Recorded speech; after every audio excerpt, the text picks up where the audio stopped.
all know those guys. Aren't they brilliant? Yes. Number one, I'm Scottish. Yes. And number two, I'm an ex-soldier. So, very niche sense of humour, I'm afraid. Yes. You've been warned. You've been warned.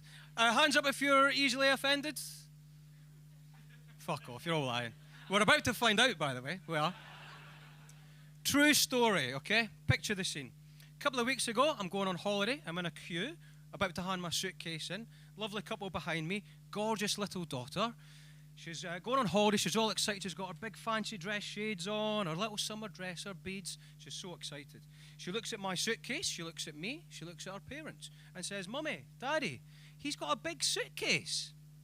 And they blanked her. No, it wasn't a euphemism. No. They absolutely blanked her. They were all on their mobile phones. And I felt bad. I didn't want her energy to go to waste. She's all excited. So I knelt down and I looked at my suitcase and I looked at her and I went, "Yeah, I could fit you in there." I said it really loudly as well. She grabbed her dad's hand so quickly. I know. I agree with you. Kids have got no sense of humour these days. Shall we ramp it up? Why did little Sally fall off the swing? She was in a suitcase. You sick fuckers, you really are. Okay, should we really test where your lines are? Oh, you're going to regret that. What's the difference between jam and marmalade? You can't marmalade your cock up your girlfriend's arse. Yeah, I don't, too far, eh? Too far. Yeah. But some of you will remember me tonight. Okay, I'll rein it back. Knock, knock.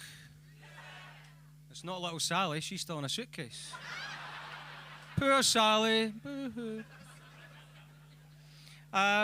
Who wants to take part in some serious academic research? Yeah? Sounds pretty fancy, doesn't it? Okay, everyone put your hands up.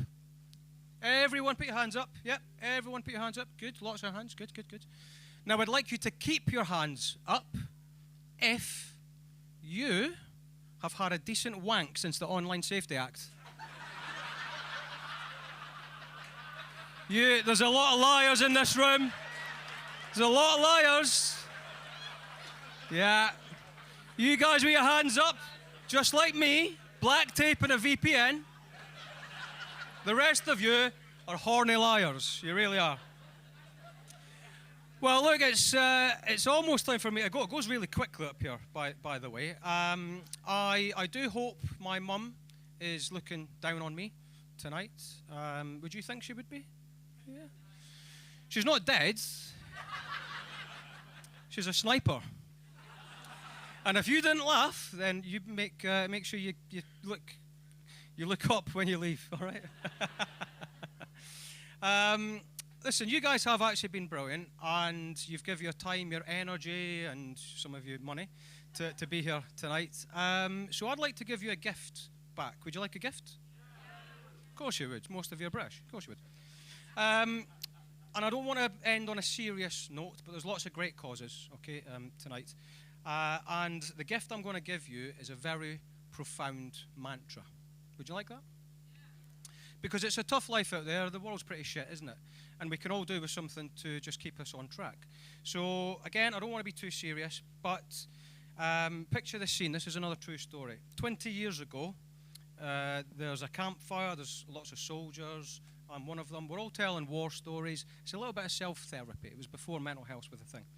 And there was a priest there. That wasn't really funny. Mental health should have always been a thing, I think. And there was a priest there. He was a great guy. And he was really trying to kind of help us through some traumatic situations, okay?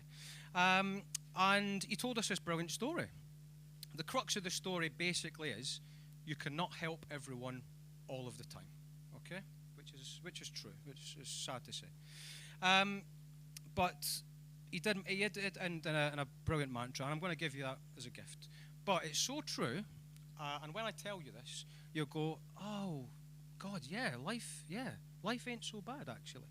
And it's the kind of gift that I'm going to give you, that when you go home tonight and maybe see people that are not here, you can tell them this. If you've got friends and family that are going through some rough times, tell them this. If you wake up next week and you're going through a tough time, look in the mirror and tell yourself this, okay? And when I tell you this, the room will change, I promise you. Because it's so profound, and you kind of go, why has no one told me that before? In fact, if you're with someone that you care about, hold their hand. Hold your hand. Maybe even close your eyes and just let the words wash over you, okay? Now, remember, campfire, soldiers, priest. You can't help everyone all of the time. And he told us that beautiful story. And he ended it with this beautiful, beautiful mantra. He said, men, you can take a horse to water.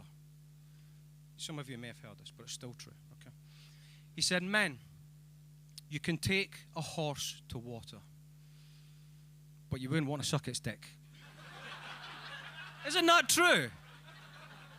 I told you it was true. You wouldn't. Why would you? Don't do it. Don't. No one's forcing you. No one's forcing you. Guys, you'll be glad to hear that no kids were kidnapped. No horses were sucked off as I was doing this. All right, I promise you. I have had a couple of wanks over the weeks. You guys have been brilliant. Thank you.